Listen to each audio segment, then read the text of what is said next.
school bus comes at 8 o'clock.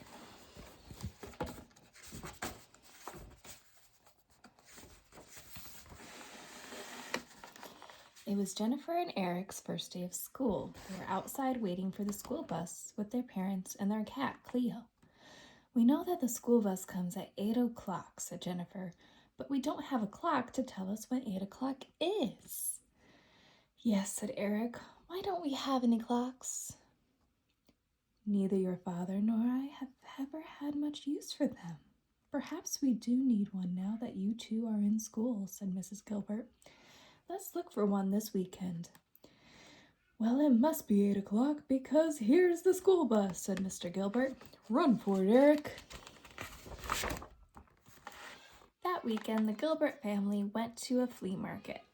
Mrs. Gilbert discovered a beautiful antique grandfather clock. "This will be perfect," she said. They paid for it and loaded it into their pickup truck. "We'll start it as soon as we get home," said Eric excitedly. "We can't," said Mrs. Gilbert. "We don't know what time it is. We'll have to wait until Monday morning when the school bus comes at 8 o'clock. On Monday morning, when the bus arrived, Mr. Gilbert started the clock. After school, Eric and Jennifer rushed in the house to look at it. "It's 4 o'clock now," said Eric. "That means dinner is in 2 hours, at 6 o'clock. "That's right," said Mrs. Gilbert. "And bedtime is 2 hours after dinner, at 8 o'clock. That night, the clock struck every hour. No one slept very well. The next morning, both the children got ready for school and watched as the hands on the clock slowly turned to point to 8 o'clock. 8 o'clock, said Jennifer. "The school bus comes at 8 o'clock. Let's go, Eric." A little while later, the children came back in again. "The bus isn't here yet," said Jennifer. "Maybe the clock is wrong," said Eric. "Yes," said Jennifer. "How would we know?" When the clock showed 8:30, the bus finally arrived.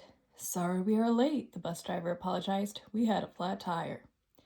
"The clock was right after all," Eric and Jennifer said together. "It might not have been, and we would never have known," said Mr. Gilbert. He and Mrs. Gilbert waved as the bus drove away.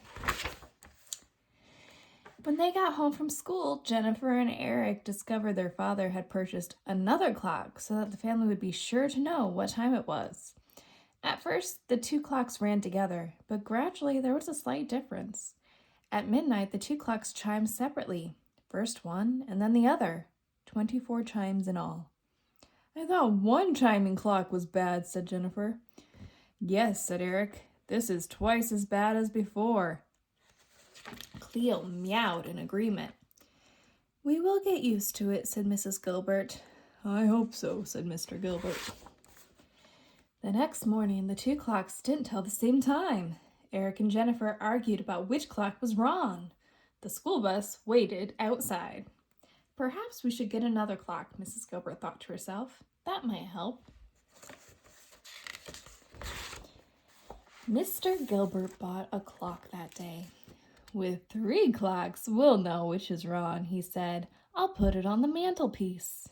"I went shopping too," said Mrs. Gilbert. "This cuckoo clock will look lovely in the dining room."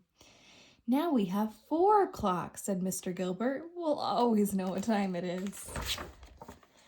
Eric and Jennifer were fascinated by the cuckoo clock. They watched it as they ate their dinner. "Well," said Mrs. Gilbert, "I hope this works." Mr. Gilbert was worried. It seemed to him that all 4 clocks struck the hour at different times. After supper, the children played outside for a while. "It's getting late," Mrs. Gilbert called. "Come in and get ready for bed."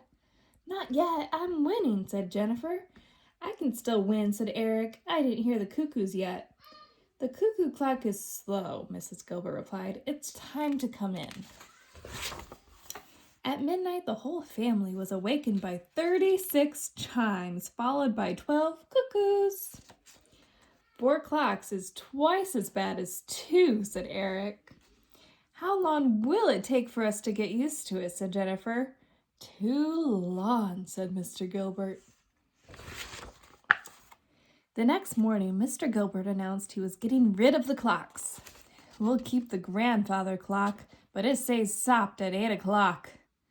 Mrs. Gilbert said, a fast clock is never right and a slow clock is never right, but a stopped clock will be right twice a day. Yes, said Eric, it will be right when the school bus comes, and at bedtime, said Jennifer. And it was, ever after. The end.